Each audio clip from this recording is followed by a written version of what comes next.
Hermenéutica del mundo actual. Una serie de Samuel Arriarán. Capítulo 2.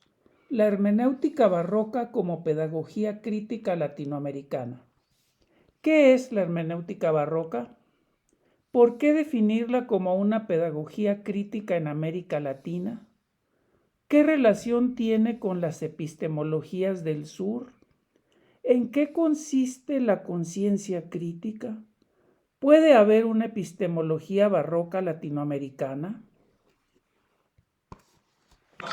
Epistemológica, la hermenéutica barroca, quiere decir que parte de la curiosidad y de ahí pasamos a la interpretación. ¿Sí? Para interpretar primero hay que tener curiosidad. Ya que estás en la interpretación, tienes que partir de la historia propia, de nuestra historia que tenemos como países latinoamericanos, que no es la misma historia de los otros países europeos. Entonces, ¿esto tiene por qué? ¿Por qué tenemos que hacer énfasis en la hermenéutica barroca?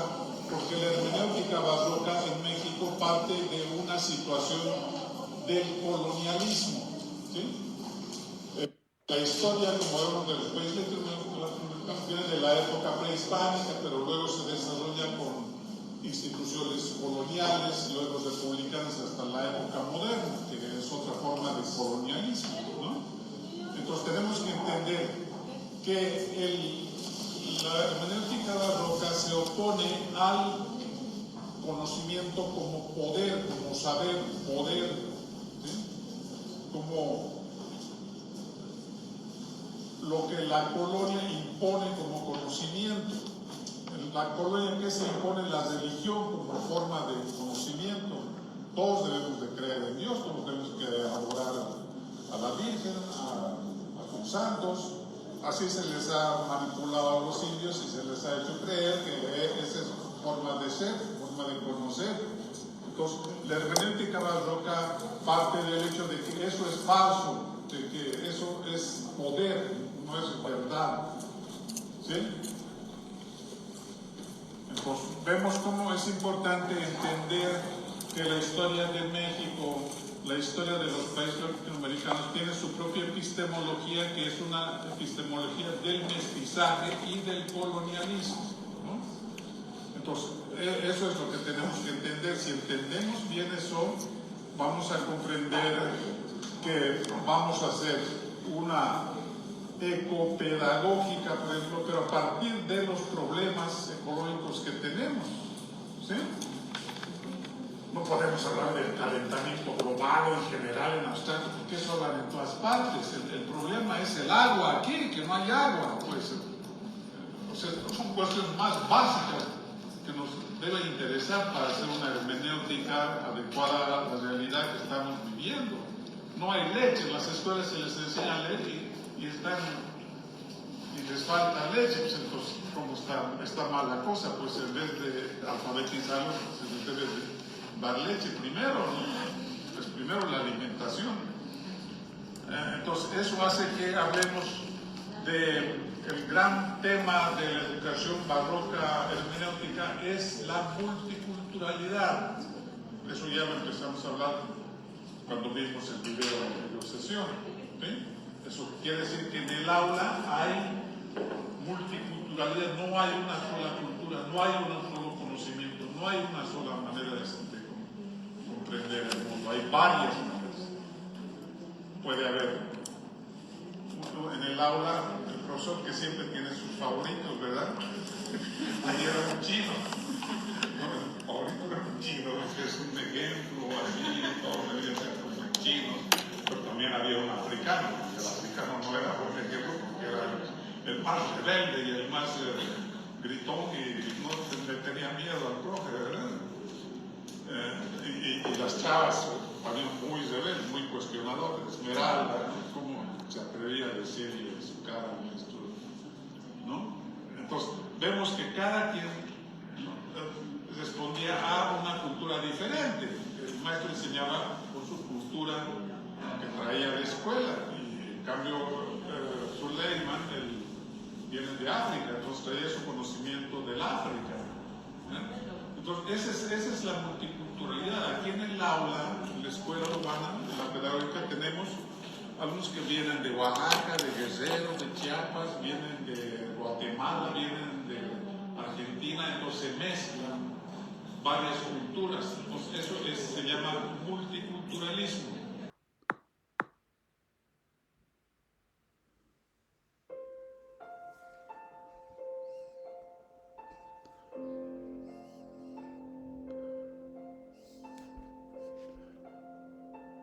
Hoy se habla mucho de nuevas pedagogías críticas liberadoras en América Latina. Por ejemplo, se habla de una educación basada en la comunidad antes que en el individualismo, en la ecología, en la praxis dialógica, en el pensamiento decolonial, en el pensamiento postcolonial, etcétera, etcétera. Se nos dice que el objetivo de estas nuevas pedagogías es formar la conciencia crítica de los estudiantes. Pero aquí surge un problema. No se nos dice qué es la conciencia crítica, cómo se forma, sino que se la da por supuesto, es decir, que no se reflexiona el contexto. No se puede partir de la conciencia crítica como algo supuesto, ni tampoco como una meta. Hay que comprender primero qué es la conciencia crítica, cómo surge y se conecta con el conocimiento, pero no con el conocimiento en general o en abstracto, sino con una realidad concreta, situada históricamente. Por eso hoy hay un debate sobre el pensamiento decolonial o postcolonial que señala que no hay que hacer una epistemología del norte, sino una epistemología del sur. Boaventura dos Santos, por ejemplo, ha titulado uno de sus libros Epistemología del Sur. Según él, hay que revalorar los saberes y conocimientos locales para poder fundamentar una praxis acorde con la realidad de los países del sur. Nos habla de que a lo largo de los siglos en América Latina predomina un colonialismo del saber que hay que romper para poder desarrollar gobiernos alternativos al capitalismo occidental. Otros representantes del pensamiento descolonial o poscolonial en América Latina son Enrique Dussel y Walter Mignolo. Estos autores nos dicen que habría que aclarar qué es lo poscolonial, que no es lo mismo en todos los países del mundo. En los países asiáticos, por ejemplo, lo poscolonial se desarrolla en el siglo XVIII. En América Latina, antes, en el siglo XVI, pero no se agota en el periodo colonial, sino que abarca hasta la actualidad, ya que del colonialismo español pasamos al colonialismo estadounidense. A pesar de que se desarrollaron procesos de independencia en los años de 1800, sin embargo, el colonialismo no desapareció. De esta manera, nos encontramos con una situación análoga a la de los países como la India con respecto al colonialismo británico. Lo que hace posible la aplicación del pensamiento postcolonial en América Latina es ese conjunto de categorías para pensar la realidad actual como mezcla o hibridación cultural, de subalternidad y de mimetización identitaria.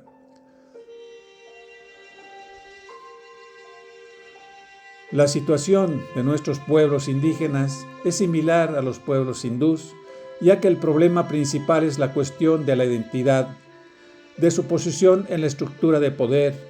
También es importante el tema de la identidad, que desde la perspectiva de los pensadores de la poscolonialidad señalan que la identidad no se reduce a lo idéntico, sino que tiene que ver con la diferencia, y especialmente con la diferencia epistémica. En este sentido, quedan pendientes cuestiones básicas como el racismo, tema crucial en México y en América Latina.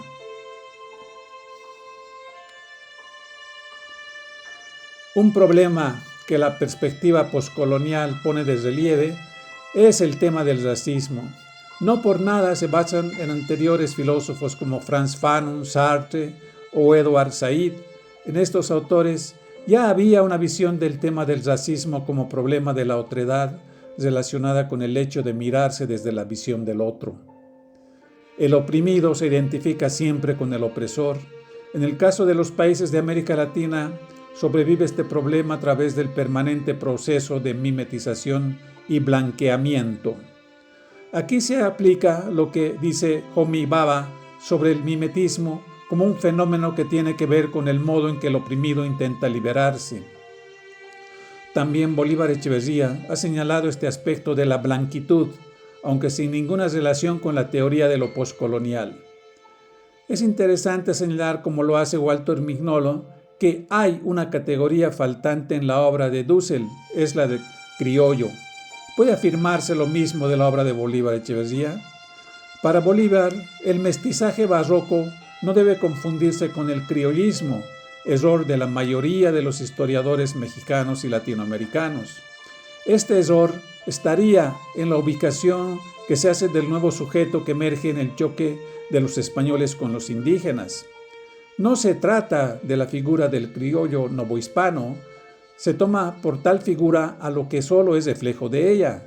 Esto significa que es la nueva identidad histórica de los indígenas mestizados la que se mimetiza con la identidad criolla. Lo que debemos de pensar, según Bolívar, es el mestizaje barroco como una identidad indígena. Esta es la identidad que se expresa en el guadalupanismo como un proceso de catolicismo popular muy original en la medida en que revela otro modo de ser distinto del europeo. Lo que los historiadores no ven es este proceso como ejercicio de subjetividad realizado por los indígenas mismos. Como proceso de resistencia es algo legítimo y políticamente, ya que continúa en la actualidad. No creo que tampoco pueda afirmarse, como lo hace Mignolo, de que hay una categoría faltante en la obra de Enrique Dussel, ya que tiene más similitudes que diferencias con la obra filosófica de Bolívar Echeverría. Todos esos planteamientos nos hacen repensar la pedagogía crítica latinoamericana. No se trata solo de tomar conciencia crítica, sino de reflexionar sobre la necesidad de romper con las pedagogías eurocéntricas.